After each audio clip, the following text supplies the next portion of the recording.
Buenas tardes. Vicky, gracias por venir, que eres la única representante de la corporación municipal. He recibido, se han disculpado dos ediles porque tienen otros compromisos, unos son de tipo electoral y otros también pues, de tipo social, porque como pasa en esta ciudad, normalmente los viernes a estas horas suele haber bastantes cosas, ¿no? Y bastantes actividades culturales. O sea que tengo que justificar su no asistencia porque querían venir a Olvido Moratinos, vicepresidente, digo, no, vicealcalde, y a Javier Acín, que es nuestro concejal de cultura, que siempre nos acompaña en todos los actos. Pero bueno, lo más importante sois vosotros, que sois los que estáis presentes en este momento, y los que nos están viendo desde casa, a los cuales también saludo desde aquí. Eh, Entramos en la segunda jornada, en la segunda conferencia del ciclo de primavera. Recordaréis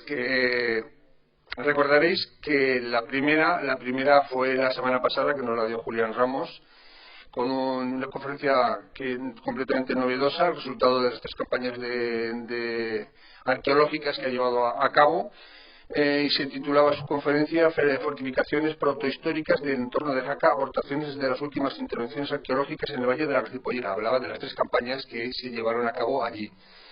Aparte nos contó otras cosas y nos abrió un camino en el cual tenemos que pensar que se pueden hacer bastantes más excavaciones arqueológicas en nuestra comarca o en nuestra zona pirenaica, porque tenemos todo un universo por descubrir todavía. Como sabéis, el ciclo de primavera es de 3 conferencias. La tercera nos la dará Javier Garza, que también se encuentra entre nosotros, aquí presente, que hablará sobre los jaqueses a la conquista del llano, la toma de Zaragoza. Pero la de hoy es muy importante y yo le tengo especial cariño porque yo esta conferencia, yo ya la he oído, tuve el honor de compartir el ciclo de conferencia, bueno, el ciclo del encuentro de las 10ª jornadas de Cristellología aragonesa en Calatrava. Tuve el honor de compartir la responsabilidad de presentar ponencias con Pedro Callizo Pérez, y ahí es donde le oí esta conferencia. Y además esta conferencia, y dije, este año me la traigo a Jaca porque evidentemente nos va a hablar del Castillo del Barre. El Castillo del Barre era un castillo, una fortificación de frontera de rey Sancho Ramírez, y evidentemente si habla de Sancho Ramírez, pues evidentemente tiene que venir aquí porque nuestra asociación se llama Sancho Ramírez, ¿no? Entonces nos va a dar una conferencia titulada El Castillo del Barre, etapas constructivas de la fortificación de vigilancia de frontera del rey Sancho Ramírez. No me voy a enrollar, aunque podría hacerlo, pero no, porque evidentemente voy a resumir mucho lo que vamos, el cursus honorum, que diríamos, de Pedro Callizo, que inició su vida estudiantil llegando a ser diplomado en Ingeniería Técnica Química Industrial.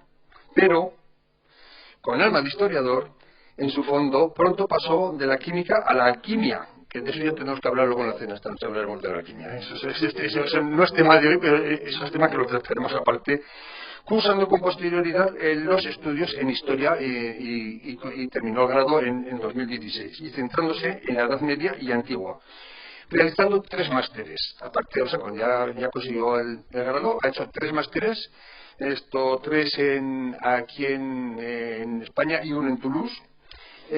Son en Ciencias de la Antigüedad y Gestión de Patrimonio, amén de no parar actualmente con el tema militar, cursando un máster en Historia Militar.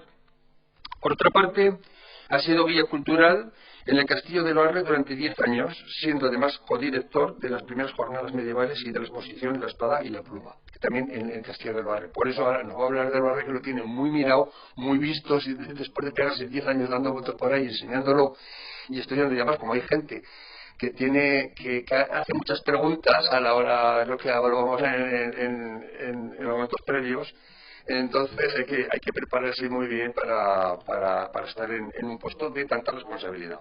Después pasó a trabajar para el gobierno de Aragón durante la apertura de los bienes de Sigena. Fíjate que ahora estamos nosotros en Sigena, que el año pasado el taller de pintura fresco lo hicimos sobre las pinturas de Sigena, y este año también vamos a hacer también sobre las pinturas de Sigena, pues tuvo el honor de estar en la banda, de trabajar en la apertura de los bienes. De allí sería derivado al monasterio cisterciense de Rueda hasta el año pasado, que lo dejó y ahora pues ha regresado a Huesca, que también hay que decir que ha hecho trabajos para el Instituto de Estudios Altaragoneses, que ya sabéis que estamos nosotros bajo la célula del instituto, somos un sector colaborador, y además esto me parece que dista de una base de datos, según he leído por ahí. Hay una cosa que me gusta mucho de Pedro, porque es que realiza una cosa que es, aunque le gusta mucho el medievalismo, tiene un perfil, vamos a decirlo, renacentista, porque fusiones las ciencias y las letras. Evidentemente, si vienes del ramo de la ingeniería y luego estudias historia, que ya estás tocando pues, las ciencias y las letras. Y eso es un ejemplo de los estudios que se están realizando, por ejemplo, en la arqueología, en la que se fusionan estos trabajos multidisciplinares, ¿no? Entonces, por eso es una de las cosas que me gusta. Bueno, no voy a enrollar. También es así como dato curioso, voy a contar tres cosas más, es instructor de esgrima histórica, instructor de esgrima, integrante en grupos de recreación histórica y además ha sido alumno nuestro, de la asociación ha sido alumno nuestro porque ha participado en el último taller de caligrafía medieval. O sea que os dejo con Pedro. Y antes de que le deis el aplauso de recibimiento, os ruego que miréis los bolsillos a ver si todos tenéis los móviles apagados, ¿eh? Venga, muchas gracias.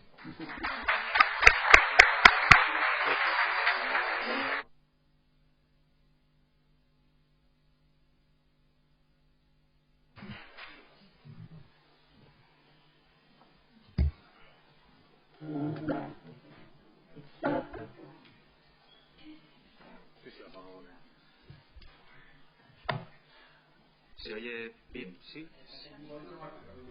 Suelo romper todo lo que toco. ¿Mejor así? ¿Mejor así? A ver, estaba. Vale, pues un montón de micrófonos. ¿Se oye mejor? Ahora, pues estoy al lado de los... Así ya. Pues me tengo que quedar así. Vale. Gracias por todo, no puedo apostillar todo lo que has dicho. Me he traído una camiseta, lo siento. Hablo un montón, de hecho más que él. Si hablo en demasía, tienen la potestad para señalarme sutilmente un reloj y avanzaré. Porque el castillo de Loarre no nació en Loarre, pero le he visto desde que era crío, he corrido por ahí, trabajé ahí, tuve el privilegio de cerrarlo por la noche, así que pues hablaremos del castillo. Voy a ir 1000 años de historia, ha hollado Loarre y ahora pues nos va a faltar tiempo. Voy a ir a vuela pluma sobre muchas diapositivas, para centrarnos pues sobre todo en Sancho Ramírez, en lo que él construyó y bueno, lo que creemos que llegó a hacer. Sí que es verdad que debemos primero arropar Loarre en lo que es, de ahí que haya puesto esta diapositiva. Loarre está muy estudiado. Hay tres monografías principales, la de 2005 de Martínez Prates es básica, y las dos primeras las hicieron ya, la del 17 la hicieron con la primera restauración. Ricardo Largo ya restauró y ya nos dotó de una primera bibliografía para Loarre, muy importante porque ya tiene carácter epistemológico. Esa monografía ya establece 3 etapas constructivas para Loarre, porque se creía que Loarre se construyó de golpe por los romanos. Es más, era tumba de patricios, ni más ni menos. Y bueno, a principios del siglo XX ya hay una cronología que luego se irá modificando. He puesto a Marta Poza, a Yanís, a Roberto, pero hay muchísima gente de alta envergadura académica estudiando Loarre y una playa de estudios de todo tipo. Ya digo que muy rápido, ¿eh? La bibliografía la tengo aquí, si alguien luego quiere las 7 páginas de bibliografía, consultarlas. ¿Cómo nos acercamos a Loarre? Pues a través del monasterio pilatense, el cartulario y la crónica, y por supuesto la catedral de Huesca y los reyes Ramiro y Sancho Ramírez con toda su correspondencia. He colocado 2 fuentes árabes, ¿vale? La crónica del Moro Rasis y la geografía de Al-Udri. Loarre no lo nombran, pero es muy interesante, porque por simbología, cuando se construyen mucho en los musulmanes es porque ha habido algo arriba y viceversa. Estamos en... Ya digo que ya hablo mucho. Es que me están mirando fijamente, no sé si... Hay una... Loarre es el momento, en el año 1050 es el momento en que pasaremos de Extremadura, de una línea de defensa, a una frontera que se va a mover de arriba hacia abajo, una frontera de ataque y defensa a la vez. Así que vienen bien de vez en cuando.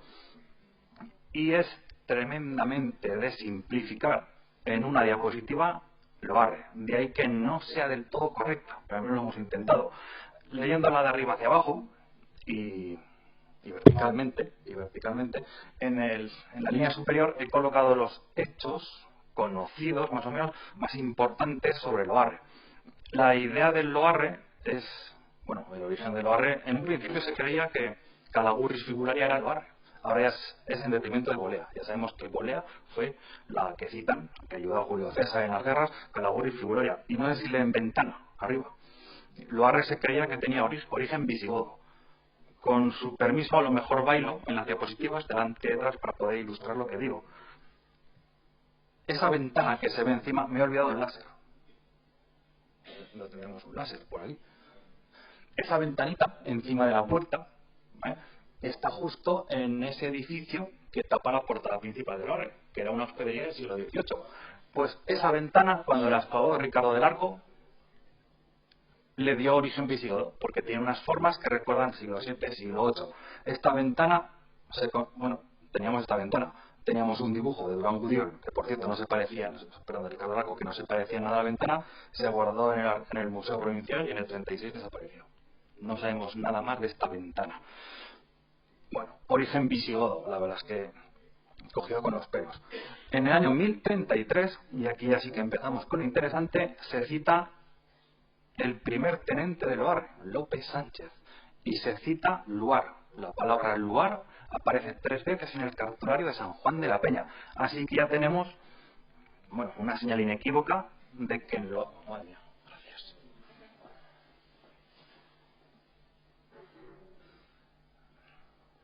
Ya tenemos una señal inequívoca de que algo había en Loarre, entre comillas. Luego desarrollaremos esto más.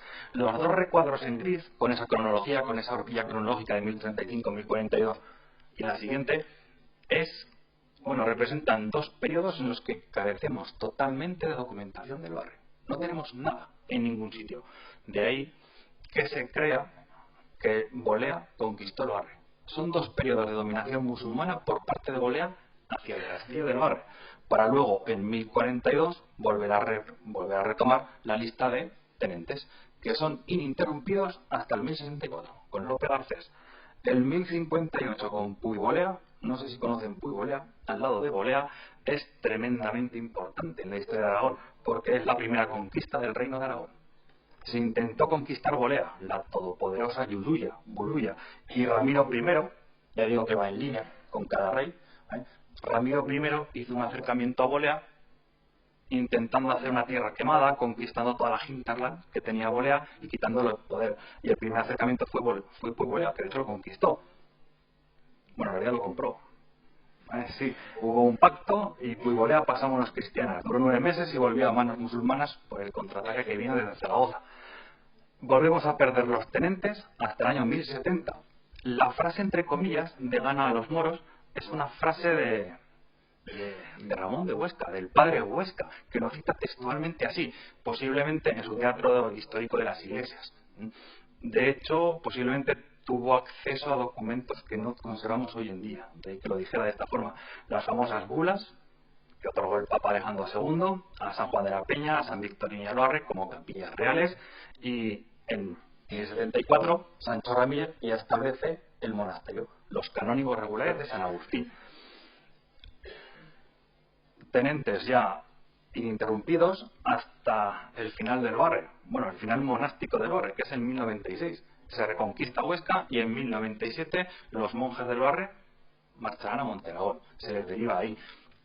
Loarre siguió vivo, Loarre siguió siendo un castillo a manos de tenentes, pero claro, Loarre, ese castillo fronterizo, el título que tenemos, perdió su razón de ser, en detrimento, de nada. Paso sobre la... ya lo hemos visto. Cuando se establecieron las primeras, la verdad es que aquí no se complicaron mucho. Cuando se restauró Loarre en 1915 fue fácil. Establecieron 3 cronologías para la construcción a tenor del tipo de mampuesto, del tipo de piedra que se encontraba en Loarre. Así pues, encontramos un sillarejo. Un sillarejo es una piedra trabajada a martillo. Por tanto, no la puedes escuadrar. Luego encontraron un sillarejo un pelín más evolucionado y definitivamente un sillar, un paralelepípedo perfecto y trabajado después con tallante, que por cierto tiene marcas de canteo. Sillarejo no tiene. Así que establecieron una primera etapa con Sancho el Mayor de Pamplona, en torno a 1033 más o menos, una ampliación de Ramiro con un sillarejo tipo 2 y Sancho Ramírez toda la parte del monasterio con su capilla real ya con sillar muy marcado, que más o menos se distingue aquí. Se ve más o menos un sillarejo poco trabajado, no sé si se aprecia, pero de vez en cuando, bueno, se trabajaba a martillo, sin más. Y como no está bien escuadrado y la tabla y la contratabla, las paredes, están sin trabajar, hay que colocar un tendel, una cama muy grande de argamasa para que la piedra estabilice. Y si no, luego se podía mover. Esto es muy interesante. No sé si ven una hilada muy finita que se aprecia ahí. Esas hiladas se colocaban para equilibrar la pared, porque el propio peso a veces hacía que la piedra se moviese por la cama de argamasa que tenía tan grande. Un sillarejo de tipo 2, que es el hierro de Sancho Soprano de Ramiro I, y bueno, el sillar, que es el de Sancho Ramírez.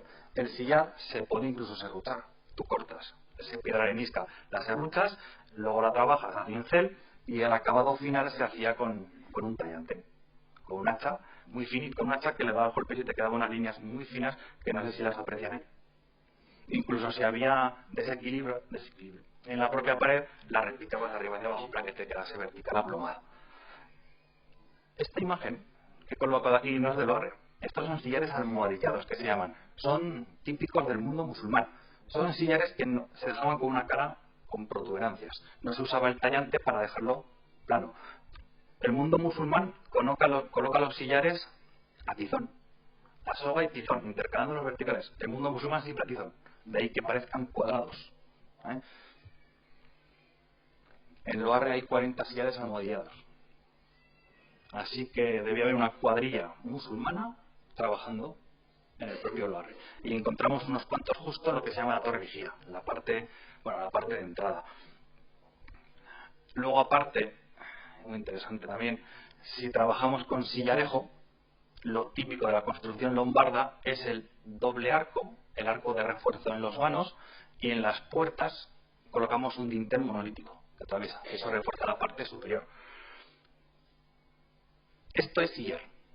Esto es piedra sillar. Sancho Ramírez hizo agujeros para poder colocar los arcos para soportar el piso. No sé si se distingue aquí, yo desde aquí lo veo mal.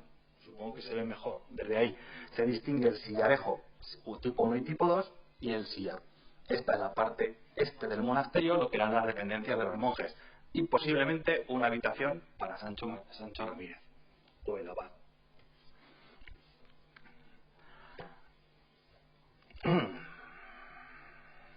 Me he adelantado, que he dejado el boli encima y me he adelantado.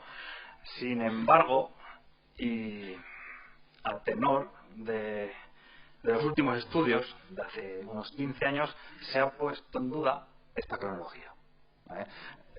Estudiosos de Roberto Viruete, Philippe Laguas en Francia esgrimen 3 datos muy poderosos para modificar dicha cronología. La primera es una arqueología de comparación. Los castillos catalanes, los que fundó Arnaud Mir de Tost, sobre todo los de Jordà y Mur, están muy estudiados y sabemos exactamente la cronología, de 1040 a 1070. Recuerden que ahora lo colocábamos antes, pero sin embargo la comparación por sillarejo es la misma. Incluso poseen el dintel monolítico, el doble arco de refuerzo, y son exactamente iguales. Y sobre todo también la funcionalidad, porque el Loarre es el castillo que junto con los castillos que acabo de nombrar asistimos a un cambio de funcionalidad del castillo. Aparecen los castillos, mejor dicho. Pasamos de lo que se llama una tour d'eau, un donjon, una torre fortificada, a un lugar de residencia del señor y de su guarnición. Un lugar activo, un lugar de salida de ataque y de retorno a retaguardia. Y Loarre posee eso. Si hay una residencia del señor, debemos encontrar elementos de lujo, como es una chimenea o una letrina. Y Loarre posee, si se acuerdan de Loarre, la torre del homenaje posee una letrina abajo y una chimenea arriba, amén de varias chimeneas más por el castillo. Es una poderosa hipótesis, pero ahí se esgrimen dos más. La segunda, esta sí que es importante también, es que ningún castillo podía ser levantado sin el expreso deseo de Sancho el Mayor. Y no tenemos, la ausencia documental es total de Sancho el Mayor respecto a Loarre. Además, en los últimos años de Sancho el Mayor, que fallece en 1035, tenía bastantes problemas intestinos en su reino, en Pamplona, y derivó todos los recursos para solventar los problemas. De ahí que no amplió fronteras. Y la tercera arma que esgrimimos es el poder, para poder levantar un castillo.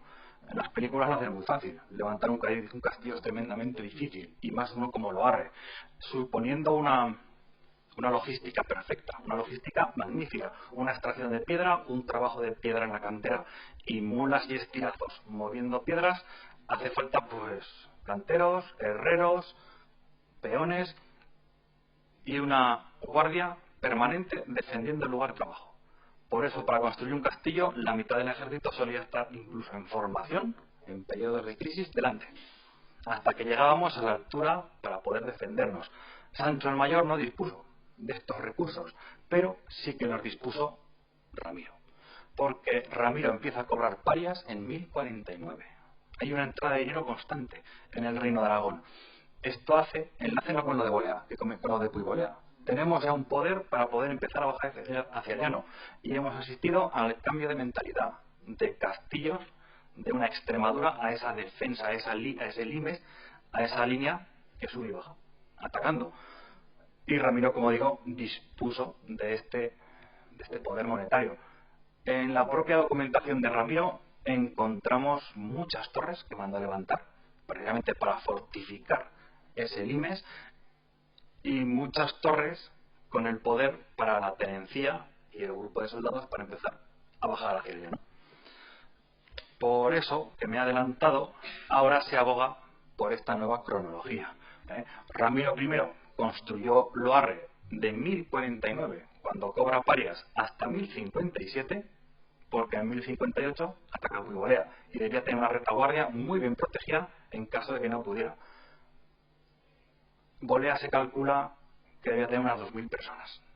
Bolea era impresionante. Sí, 2 mezquitas como mínimo, separado en 2 núcleos de población. Una población mozárabe muy importante. Y según los cronistas árabes, en Bolea los molinos no paraban ni en invierno ni en verano de moler. Bueno, hay que entender también, ¿no?, la escritura en esta época. ¿Cómo entendemos esto? Ramiro I construyó el Loarre de arriba. Ahora verán dónde quiero llegar, ¿vale? Esta es la siguiente diapositiva. Con el sillarejo tipo 1, el sillarejo más sencillito, y luego fue ampliando con el otro tipo de sillar, el sillarejo. ¿Vale? Y esto es a lo que quería llegar, ¿vale? Ven un poco las formas del Loarre en este momento. El patio de armas, ¿vale? Esta sería la idea de Ramiro I. El Loarre que encontraríamos a mediados del siglo XI. El patio de armas, la gran torre del homenaje, los elementos de confort, amurallado, porque todas las dependencias que vemos por aquí serán ampliaciones de Sancho Ramírez para albergar a los canónigos que vendrán enseguida. Las torres las he colocado como Avizanda, que era la forma defensiva, aunque aquí ya nos movemos 40 años después de Avizanda. Por eso con el cadalso, con el matacán y estructuras de madera. A ver, esta es la capilla primitiva, la capilla que encontramos en el patio de armas. Históricamente todos los historiadores han colocado aquí una torre. Yo no la he visto nunca. No puedo desmentirla, tampoco puedo afirmar que hubiera una torre. El espacio es bastante pequeño. Aquí calculan otra torre que da hacia el norte, y esta es la famosa torre norte, que debía ser la más inexpugnable. Luego, si acaso, hablaremos de esto, no la torre del homenaje. Más o menos se ven las formas, ¿verdad? Y no sonrían, que hay todavía más problemas en Loarre. Y lo he decidido incluir aquí, la muralla de Loarre. Tremendamente extraña la muralla de Loarre, cronológicamente imposible de situar, no se sabe. El único paralelo que tenemos con esta muralla son las torres, que son como las de la aljafería. Torres semicirculares para evitar la esquina, donde el ariete golpeaba para que se derrumbase, y abiertas. La torre no es cerrada, porque en caso de conquista no se convierte en un baluarte para poder atacar el castillo. es un simple muro. La he colocado. Sí, recuerden que están atacando Puigolea. Tiene que haber una retaguardia poderosa para coger en caso de pérdida. Los dibujos que he hecho he dibujado lo que sé que hubo, arqueológicamente hablando. Sé que aquí hubo una iglesia porque la conservamos, sé que aquí hubo unos edificios. Lo único que me he inventado, y lo digo de corazón y con permiso, es el cerramiento de la muralla. No se encontró cimiento. En el año 79, cuando se excavó, Loarre no cerraba con muralla. Sí, me dolía mucho dejar la muralla abierta, así que la he cerrado. Pero a lo mejor hay una empalizada o... A ver, la verdad es que... Y una vez visto esto, vamos a por fin ya a Nosterrex. Vamos a acercarnos ya con Sancho Ramírez. Es fácil, atendiendo a la tipología de mampuesto, el sillar, pues encontramos la gran ampliación que Sancho Ramírez realizó. Todo un monasterio rarísimo, porque es un monasterio que no tiene planta canónica, no tiene claustrum, no sigue la orden de Cluny, no sigue el monasterio cuadrado que estamos acostumbrados a ver. El refectorio no sabemos dónde estábamos. Bueno, la gran iglesia de Loarre, la gran capilla real, y este es el edificio en el que nos vamos a centrar. Vamos a acercarnos a lo que se llama el Palacio de Sancho Ramírez. Quédense, yo me olvidaré, por eso lo digo ahora y lo apunto en rojo, con esta torre. No la habrán visto, porque se le cayó a la fila en 1915, ¿se aprecia? Ahí estaban, bueno, de hecho estaban intentando quitar esa mancha de humedad cuando se les derrumbó totalmente. Pero ahí ya había una torre impresionante, que posiblemente fuera el scriptorium del monasterio, porque muchos aducen que el scriptorium era esto.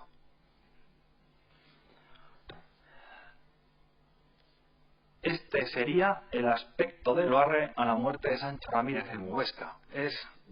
Apuro a hacer pleonasmos y me repito, he dibujado lo que sé que existía, inventándome los tejados, los cerramientos y los vanos. Pero esta sería la pinta que tendría Loarre pues, en esta época.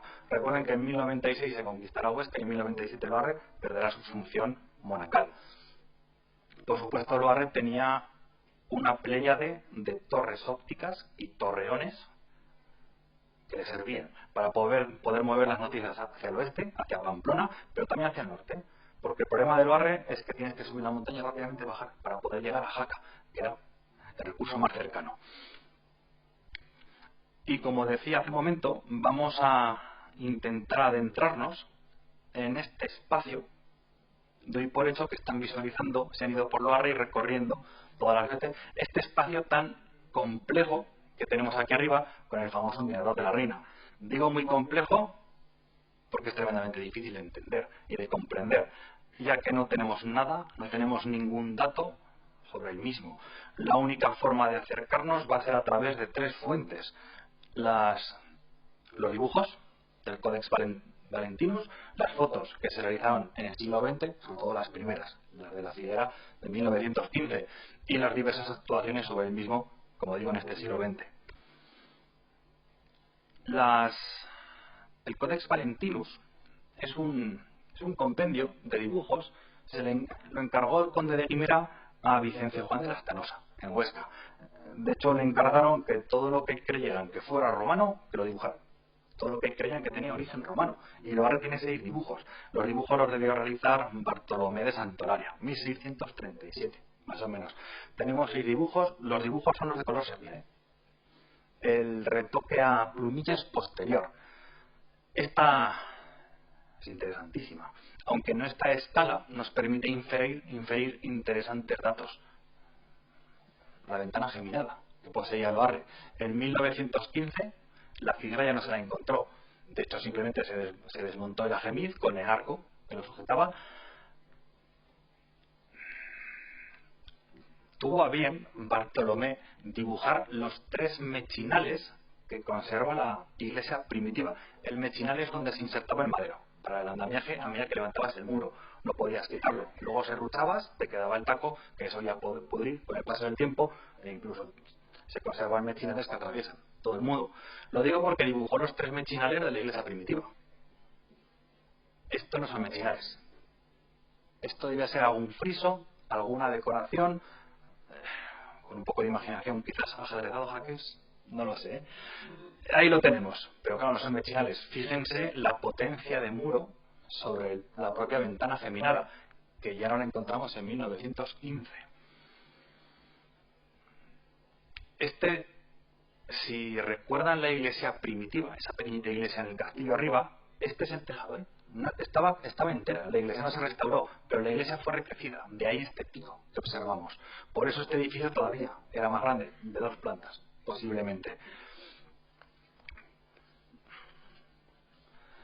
La Figuera realizó muchísimas fotos, estas dos, esta es fácil, simplemente porque ya no vemos el vano. Esta es la hospedería que se levantó para los peregrinos en el siglo XVIII. Y esta foto, vista desde el oeste, es muy interesante. Justo quedaría al giro, quedaría el mirador de la Reina. La coloca, no sé si se ve, pero ahí se aprecia una línea de mechinales, de agujeros, que justo empezarían con el segundo piso de este edificio. Y no sé si se distingue este muro de aquí. En la foto con dron es este muro. Es un muro que, bueno, con soberbia se abalanza hacia el vacío, justo fuera del edificio que estamos estudiando, que cerraba íntegramente porque tenía cimiento y que se desmontó en los años 70 para aprovechar la piedra para restaurarlo por anastilosis, además, para ir cerrando agujeros que van viendo. Pero fíjense la potencia de muro, la robustez que tenía y este espacio que había al lado. Puestos a divagar, y esto no me lo tendrán en cuenta, almacén, letrina, etcétera. Se distingue más o menos ahí. Y el propio edificio en sí, esto es lo que tenemos. El edificio estuvo colmatado hasta 1979, que es cuando Pons y Sorolla lo excavó, lo desescombró. No salió absolutamente nada de material arqueológico. Tenía bastantes más elementos de los que hay. Un detalle que quiero comentar aquí, espero que se vea bien, son los muros. Se aprecian. Loarre tiene Loarre se hizo a lo grande y Loarre se hizo con mucho esfuerzo. Tenemos localizados 12 hornos de cal. Debe haber docenas de hornos de cal alrededor de Loarre. La piedra caliza la tenemos justo ahí en su base. Loarre, los muros históricamente no son de piedra maciza, sería inviable. Por eso siempre se levantan 2 hiladas de piedra trabajada, en este caso sillar, y en el centro rellenaban con el derribo, con los restos de cascotes y de talla. Con el paso del tiempo, el relleno, sobre todo con la humedad que colaba desde arriba, el relleno se apelmazaba. Se abombaban las paredes, las tripas y reventaba. De ahí los contrafuertes románicos, esos muros que colocaban por fuera para evitar el movimiento. Loarre se rellenó con argamasa. Todo el relleno del Loarre iban vertiendo argamasa a medida que rellenaban, de forma que se quedó un bloque sólido. Por eso los muros soportaban un peso ingente. Y si no, recuerden el ábside del Loarre.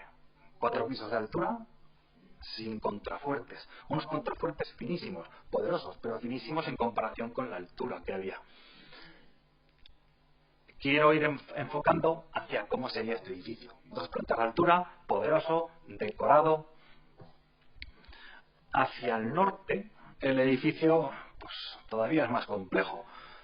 Esto es una torre, aquí, la torre norte. Este edificio históricamente eran las cocinas. De hecho, el edificio se imbricaba directamente en el palacio, hecho con posterioridad. Si recuerdan, apuro de repetirme como decía, Ramiro I debió ir construyendo poco a poco.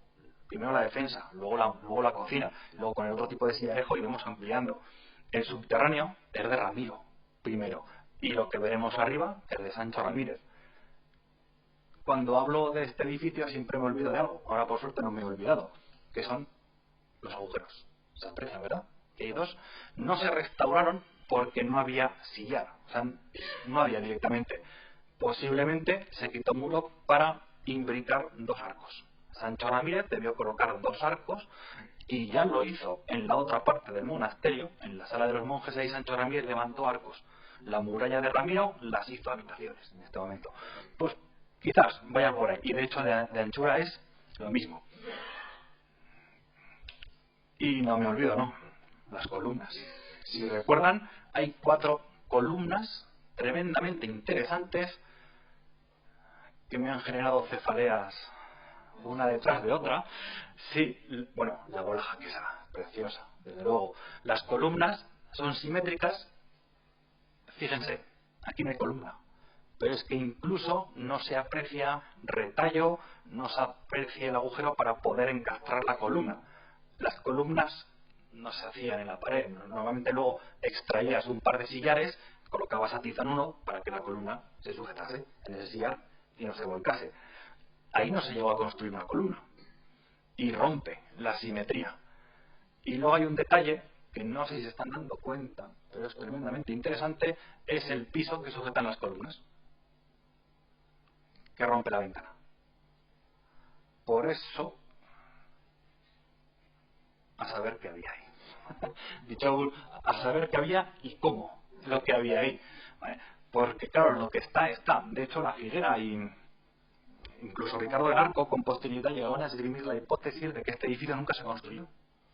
No puedo desmentirlo, no lo sé. Yo creo que sí que se llegó a hacer el edificio. Y también creo que fue lo primero en desmontarse, por la teoría de la gravedad, simplemente. La piedra la tirabas hacia abajo, te rodaba y te llevabas los sillares para construir el nuevo pueblo de Loarre.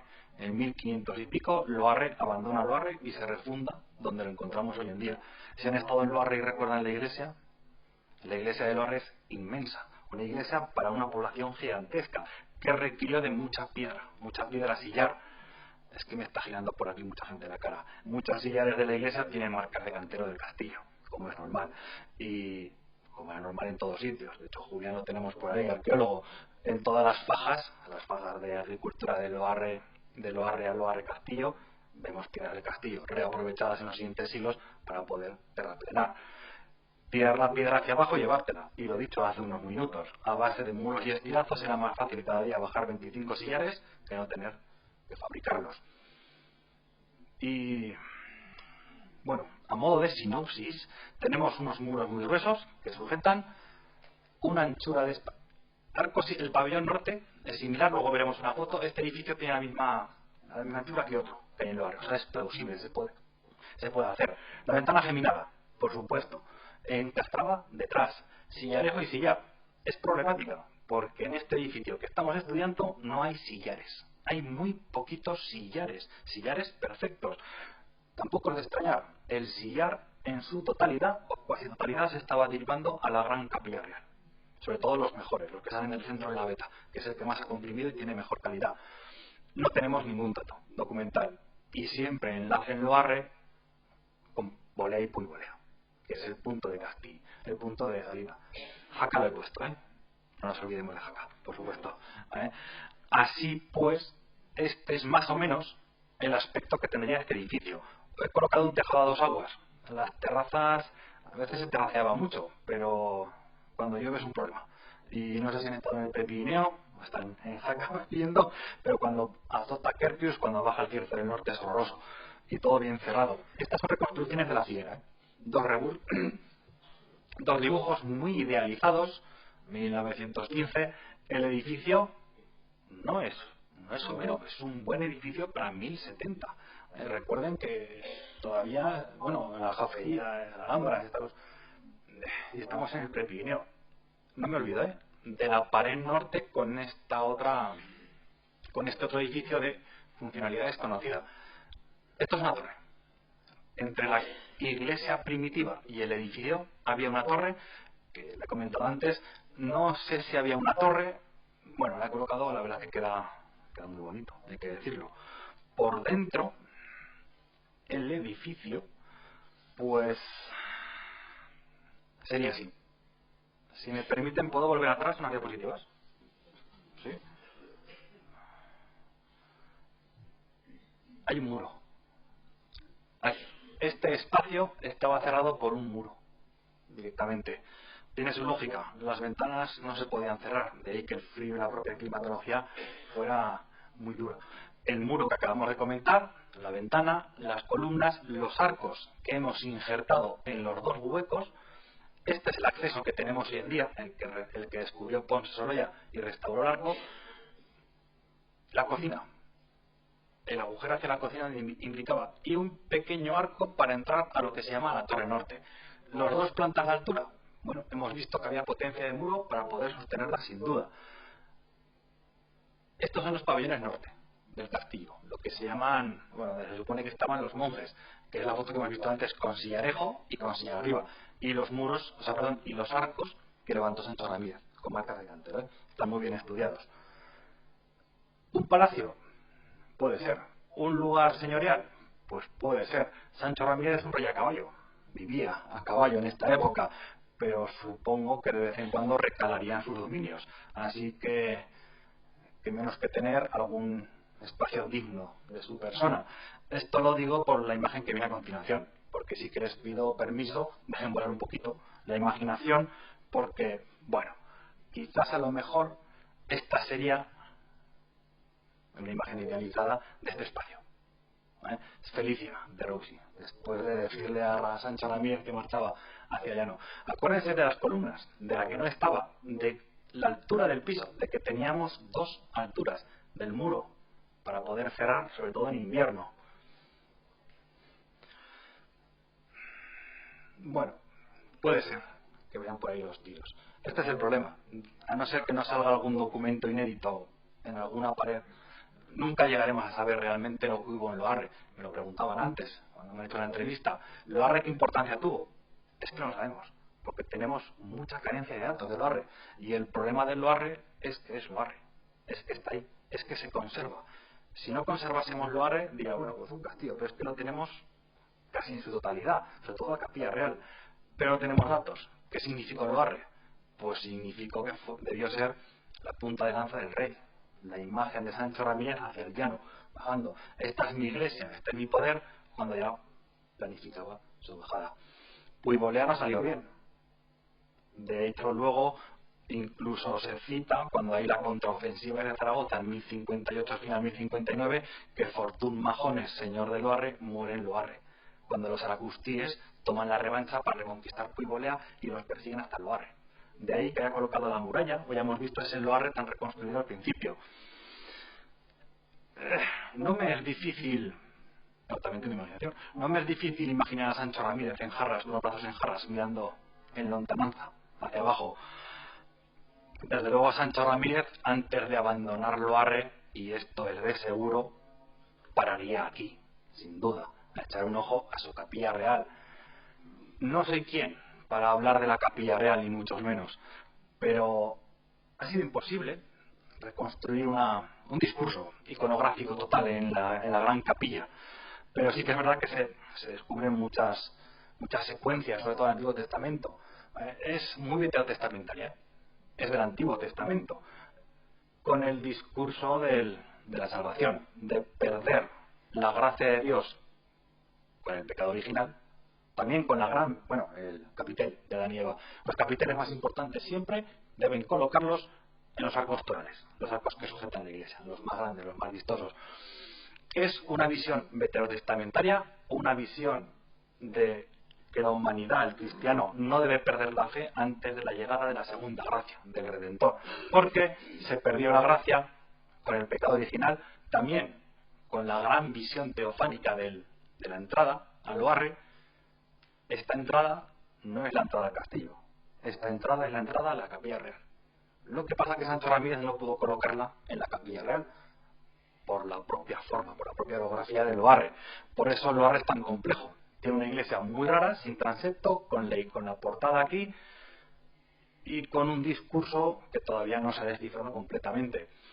La humanidad no pierde la fe, Yahvé les ayuda, y de hecho les ayuda mandando a los grandes profetas, Daniel, Habacuc, ahí tenemos en los capiteles, mandando a los grandes hombres poderosos de antaño, Sansón o David, los grandes reyes. Esto lo digo porque cuando el creyente salía de la iglesia tenía que salir convencido de que la salvación alcanzaría a través de sus propios actos, alejarse de todo el bestiario, las bestias comiéndolo por la cabeza, el infierno, las llamas, y a través de la redención de sus actos poder conseguir llegar a la salvación. Es que Sancho Ramírez está aquí. El propio rey se refleja en su gran Capilla Real. Él vive reencarnado en las representaciones davídicas de este momento. El rey bíblico, el rey davídico de la antigüedad, es modelo de piedad, de sabiduría, de justicia, a la par que debían serlo los monarcas de esta época. Virtudes que debían pues siempre ejercitar. La visión desafiante de la Iglesia, de la mole, es que anunciaba el poder económico que tenía Aragón. Y lo hizo muy bien, porque el ábside de la iglesia es la propia muralla del castillo. Claro, no es el poder de una iglesia física, es el poder de una iglesia que ya empieza a moverse por toda Europa desde Roma. Sancho Ramírez, antes de construir esto, estuvo en Roma, peregrinó en 1068. Por eso luego cuando volvió de Roma, si recuerdan la frase gana a los muros que teníamos en la cronología inicial, reconquista Loarre y lo dotará de todo el conjunto monástico. Santuario de fe y santuario físico.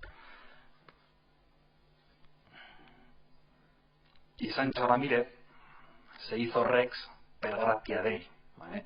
Es el poder de lo perfecto, es la majestas allá, en la lejanía.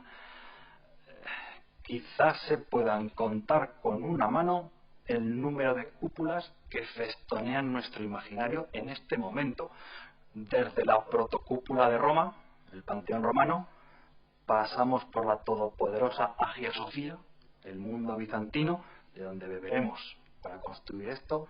No me olvido de Carlomagno, es lo que se llama el rey en silla, ese rey en un trono en Aquisgrán debajo de su cúpula.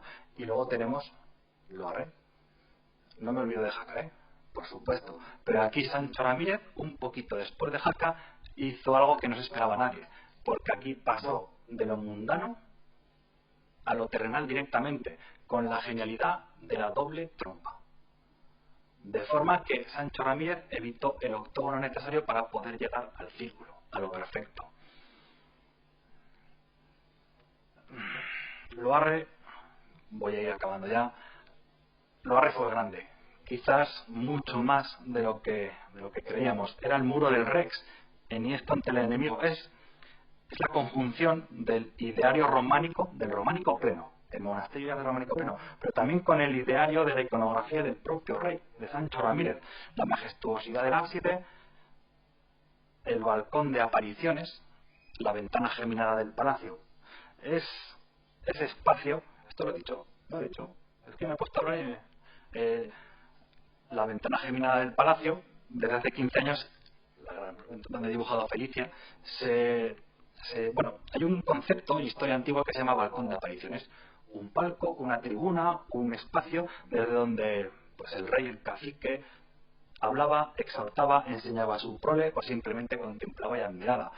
Y bueno, se ha enlazado con esa imagen. Esto con muchas pinzas y con mucho cuidado, porque así como el balcón de apariciones lo podemos constatar en Castilla y en el mundo andalusí a partir del siglo XIII, recuerden que estamos en 1070. Sin embargo, ya han visto que la vista desde ahí es espectacular. Pues bueno, un balcón de apariciones en Loarre y quizás un palacio también digno de su persona. No me olvido de Jaca, Jaca en este momento, la bula ya estaba funcionando, era la capital, tenía muralla, tenía catedral, tenía palacio, la torre del reloj, no me olvido, la torre de la cárcel. No, pues mira, Carmelitas, vale, bien, sí. Bueno, y la ceca, tenía ceca. Por eso, claro, reyes a caballo, lo que comentamos hace un momento, se iban moviendo detrás, y más con, no la Extremadura, sino con el Limes, con esa frontera ya que subía y bajaba, por esa debilidad que empezaba a manifestar el mundo musulmán y esa fuerza que empezaba a ganar el mundo cristiano. Sobre todo porque en este momento Roma empieza a ser el centro. Roma, hasta un poquito antes de aquí, era el lugar de la tumba de San Pedro. Y a partir del siglo XI, Roma empezará a tener mucho peregrino, mucho noble, mucho burgués, y todo el que iba a Roma se empapaba de los restos que había antes. Por eso, la inercia desde Roma, desde el mundo bizantino, para poder plasmarse, pues quizás aquí. Busquen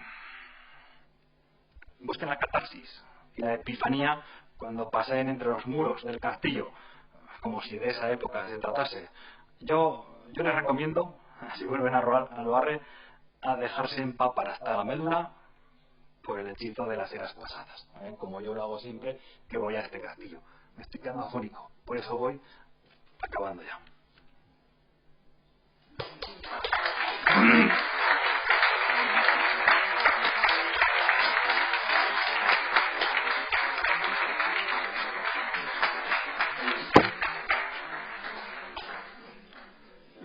Bueno, ¿hay micrófono por ahí? No sé si eran los que están en casa.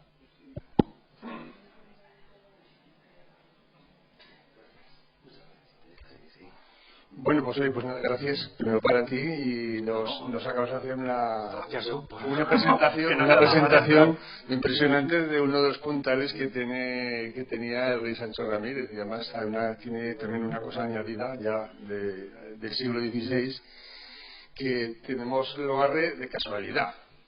Tenemos el Loarre de casualidad porque me parece que ya lo hablé contigo. Alonso de Vargas, que fue el que, más o menos, uno de los causantes de que se hiciera aquí en la ciudad de La Jaca. Uno de los planes que tenía era derribar completamente el barrio, o sea, dejarlo a ras de tierra por si había alguna invasión de Francia que no se pudieran refugiar ahí. O sea que, fíjate, como se dice en el mundo de los castillos, el milagro de sobrevivir, que decimos muchas veces con respecto a las fortificaciones, ¿no? El milagro de sobrevivir. No ser bombardeado, ni tiro al blanco, ni nada por el estilo. Una vez en una conferencia aquí nos dijo Manuel Gómez de Valenzuela, nos dijo que dice, la Edad Media, o sea, lo único que podías esperar que te pasara algo malo, decía Manuel Gómez de Valenzuela, ¿no? Bueno, sabes que es costumbre, ya lo viste el otro día, que después de a los ponentes los encendemos a preguntas, y entonces a ver si hay... Que he hecho un grupo de WhatsApp, he hecho un grupo de WhatsApp y preguntas capciosas. Estamos en preguntas capciosas y difíciles, no. ¿Están de acuerdo todo el mundo? Ya que no. Se presentan preguntas inteligentes, evidentemente, ¿no? ¿Alguno tiene alguna pregunta, alguna aclaración, alguna cosa más que quiera saber del tema de Loarre, Sancho Ramírez, etc.? Bueno, yo la conferencia que vi que nos diste en Caratorao, que nos diste, ahí hablaste de las torres albarranas y tal, o sea, hiciste un enfoque distinto y hablaste más de las... Sí, bueno, sí, que puedes... Este era el primer castillo con la idea de Torre Albarrana, ¿vale? Lo que se suponía de Sancho el Mayor, pero que luego ya quedó claro que no tenía capacidad. La idea de una torre, sin más, en realidad hasta el 1000, un poquito después, la idea de un castillo era una torre, estilo Avizanda, y luego a medida que empieza a haber ya pues tenencias y espacios con soldadesca, pues tienes que ampliar. Sigue, que te he cortado. No. Que lo recuerdo, ¿no? Que lo recuerdo gratamente cuando la hiciste, ¿no? Bueno, pues ¿hay alguna pregunta? El otro día estáis más ánimos para preguntar. Sí, man.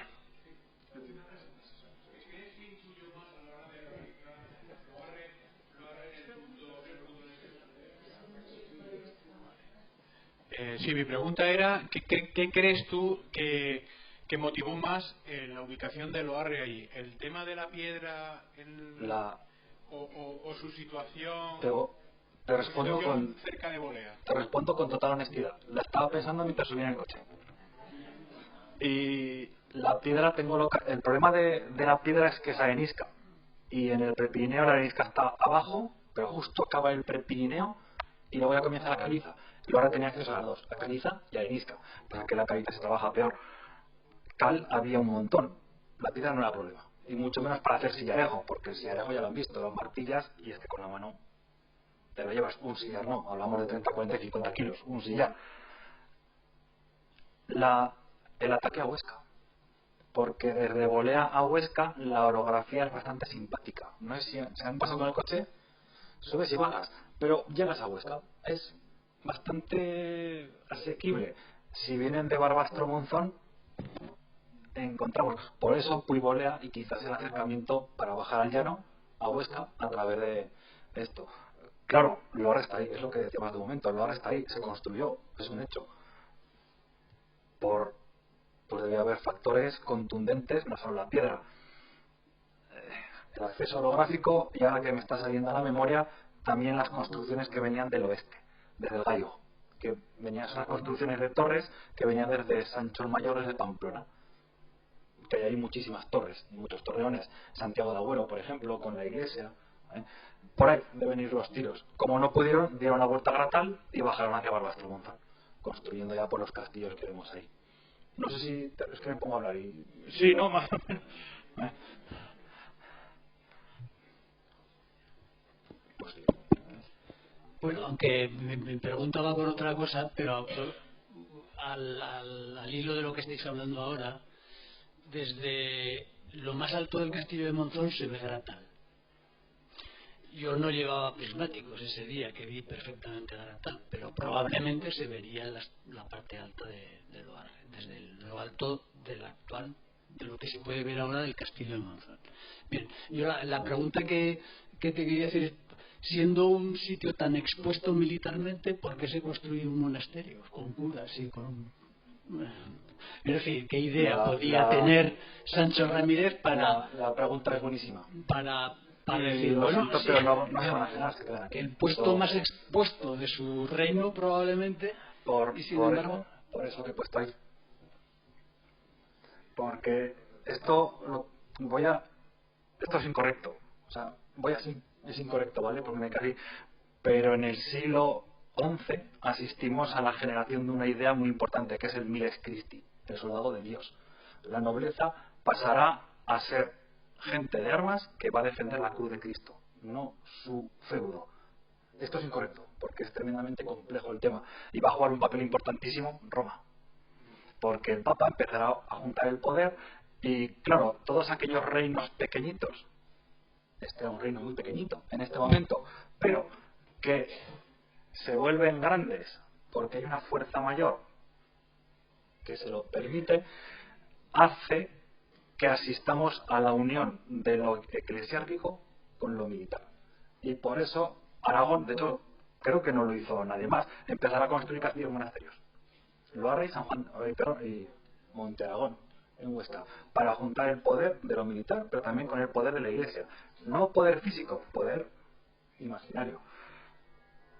Es que no me quiero meter en esto. Pero no es que no quiero. Pero Ramiro I muere en Graus, 1063. Y en 1064 se produce la toma de Barbastro. Y fracasó. Pero Barbastro, yo no soy experto en esto. La Liena, Philipsena, por supuesto. Barbastro fue una cruzada. La primera se considera. Ya digo que es un tema complejo e tremendo. Pero vinieron franceses de Albi y Toulouse a luchar contra Barbastro. Por la idea de la cruz, de la cruzada. No por las riquezas. Luego pues pasará lo que pasará, ¿no? Pero al principio. Entonces ya tenemos una idea de cruzada. Felicia de Roussy, la esposa de Sancho Ramírez, su hermano fue Eblo, y Urbano le encargó la cruzada que luego cristalizará en la Gran Cruzada de 1095 en Jerusalén. ¿Vale? Asistimos a la unión de lo religioso con lo militar. ¿Por qué? Porque Roma empieza a tener mucho poder, y porque de esta forma, es que no quiero utilizar estas palabras, tú te legitimizas como rey porque Dios dice que eres rey. Que es algo que es una fórmula que asistiremos a lo largo de la historia. Los emperadores romanos eran hijos de Zeus, o sea, de Júpiter. Claro, con el cristianismo no puede ser hijo. De ahí. ¿Vale? He simplificado 150 libros, ¿vale?, de una bibliografía en esto, pero si me he explicado un poquillo. El siglo XI es un siglo apasionante, y metemos la pata, porque tenemos muy pocos datos, pero es el siglo donde cambiamos de la alta a la baja, donde se generan los grandes estados, donde Carlomagno y su idea ya está desapareciendo, y sin embargo, pues ahí tenéis el poder de la Iglesia, el poder de lo perfecto, y Sancho Ramírez sentado debajo de la cúpula. Me explico. Es que yo hablo así, ¿vale? Pero ya digo que el tema es tremendamente complejo, ¿vale? Pero sí, y Barbastro, sobre todo Barbastro. ¿Más preguntas?